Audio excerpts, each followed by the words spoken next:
की तुम्ही कोणत्या बेसवर कोणाला असं इतकेच टाकले होते मी मला सांगितलं तसं मी बोलले. कोण बोललं होतं तुम्हाला? आशू तसं सांगायचं हे सांग तसं पोलिसांना बोलले. तो मागे राहिला मला पुढे केलं.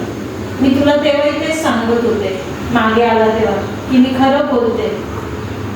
कारण की ना मला ते आता सध्या त्याच्यामुळेच मला आज सुट्टी होती, आज कोर्टाला पण सुट्टी. माझं काही कोणाशी उकळून नाही तसं नाही म्हणत मी.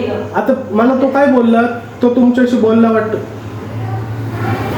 तो काय म्हणतो, आत्या आल्या होत्या म्हणे मागच्या वेळेस, त्याने का आता तुम्हाला नोटीस पाठवली. तर तो आत्यांना विचार हे कोणत्या बेसवर तुम्ही टाकलं होतं, तुम्ही तुमच्या वैयक्तिक मनाने टाकलं होतं का खरंच कुणाली घरात काही चोरी केली होती? नाही ना, नव्हती केली. मी कशाला म्हणायचं चोरी केली? ती केस हे बघ, ती केस कसली आहे घरफोडीची? हे माहित नव्हतं, आता तुझ्याकडनं कळतं की ती चोरीची का काय केस आहे. मला हे माहित नव्हतं, पण टाकलं होतं. हे बघ, आता माझ्यापेक्षा जास्त तुम्ही शिकलेले आहे. तुमच्यापेक्षा तुम्ही खूप कमी.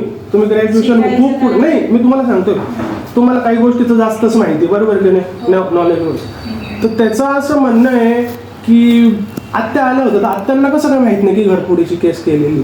साक्षीदाराला माहित राहतं कोणती केस केली. मला खरंच नव्हतं. देवा शपथ मला नुसतं सांगितलं असं ते घरफोडी हे पण नाही, ते फक्त काय चाकू घेऊन आले असं असं सांग, असं एवढंच घाबरलं होतं, एवढंच सांगितलं. एक गोष्ट, हा ती पण एक गोष्ट, चाकू घेऊन आलो ठीक आहे, तुम्ही बघितला होता का तो चाकू? नाही, मला जसं सांगितलं मी ते. कोणी सांगितलं होतं ते?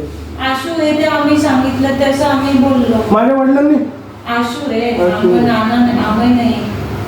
मला ते काहीच आठवत नाही तेव्हा. जर 15 वर्ष तुमचं म्हणणं बरोबर आहे आत्या, पण त्याच्यामुळे माझं आहे ना फ्युचरचं थोडासा प्रॉब्लेम येतोय ना. आता आत्ताशी मी ती केस कुठे नील केली, त्यात तुम्ही आले होते पाहते. मागे वहिनी बोलले ना, कोर्टात बोलवलं होतं, तारीख होती, आम्ही सांगितलं आम्हाला त्याच्याशी काहीच हे नाही, आम्ही मागे घेतलं, तेव्हाच मागे घेतलं. तुम्ही मागे घेतलं ठीक आहे, पण माणसाला त्रास झाला, सगळं झालं, नंतर तुम्ही केस मागे घेतली, ते जाऊ द्या, तो विषय गेला. आता तर काय नाही ना, तेच घेऊन बसलं तर आपण पुढे कसं जायचं? मग तेच तुम्हाला म्हणतोय. साक्षीदार आहे बघ, तुम्ही होते, एक काकू होती, बाबांचं नाव नाही.